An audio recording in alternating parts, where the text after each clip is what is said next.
So last year I bought all of the yarn to make one of those crochet granny square flower cardigans, and I just never got around to doing it, partially because I had never made a granny square. I've been crocheting for like a year and a half, and up until recently I had just never made a granny square project. But that has changed, and I want to share with you what I've learned in making my first few granny squares.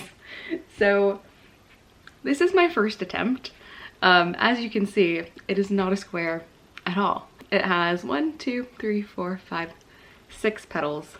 I had to learn the hard way that in order to make a granny square, the number of petals or the number of clusters that you're working off of has to be divisible by 4, which makes sense because a square has 4 corners. So yeah, that would be the first lesson learned. I just went ahead and, I don't know, kind of like freestyle to make this circle, and now I just use this as a coaster because I didn't want to waste the yarn that I had already kind of cut and couldn't frog anymore. So yeah, I got a coaster and I use it, so all good. But just make sure if you're making a granny square, the number of clusters you're working off of is divisible by 4. This is attempt number 2. It's not very beautiful.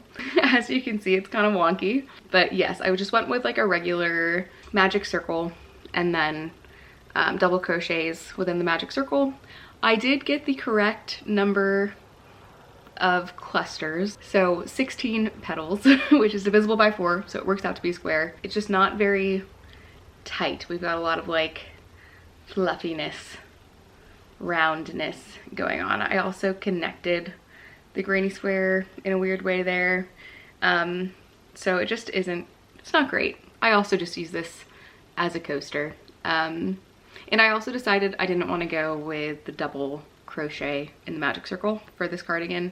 So I tested out a different kind of sunflower. Attempt number 2, better, but not exactly what I'm going for. So this is my 3rd attempt. I think I would like to block this to make it just a little bit more defined in shape. But we've got our sunflower. I did a puff stitch in the circle, 16 petals. I was pretty content with this. Like again, it is like not tight in the square, but I figured blocking would fix that problem. From here, I have made all of the granny squares that I need to make my cardigan. That being said, after I had already made all of these, I was still kind of feeling iffy about how like undefined the square shape is. So I went ahead and did another test. Here is my 4th attempt. This has not been blocked, and as you can see, it is much more defined in its square shape than my 3rd attempt. Unfortunately, like I have mentioned, I had already made all of these granny squares with this technique. So I am gonna go ahead and make the cardigan and just see how it turns out. I decided actually that instead of doing all sunflowers, I was going to alternate with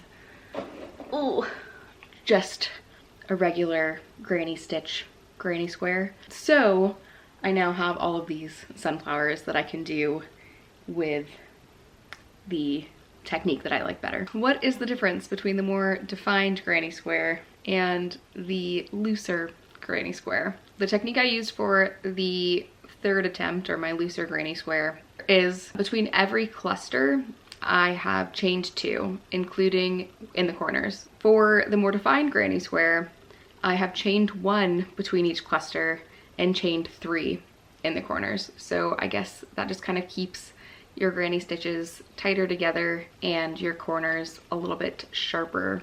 My plan now is to finish up the cardigan with the less sharp granny squares, and I've even made the brown granny squares kind of less defined as well, just so that they're all the same in shape, I guess. I don't know, we'll see if this works out for me. And then I'm gonna make a 2nd cardigan with the technique that I like better, and then I'll compare the cardigans, see if it really even makes that much of a difference.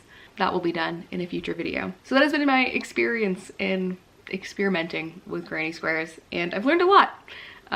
Just kind of goes to show that you're gonna try some things and you're gonna see what works for you, what doesn't work for you. And this might all change depending on the type of weight of yarn you're using. I could imagine if I'm using a chunkier yarn that having the 2 chains might be necessary just because there's less space for everything to fit. I don't know. But I'm excited to keep experimenting and trying new things and figuring out what works best for me. And this might be different for you. I don't know. I guess it just depends on your style as well as your tension, as well as a bunch of other things. But yeah, get out there and experiment, and let me know in the comments what you do for your granny squares, because I would like to learn more. Anyway, go do something fun. Bye.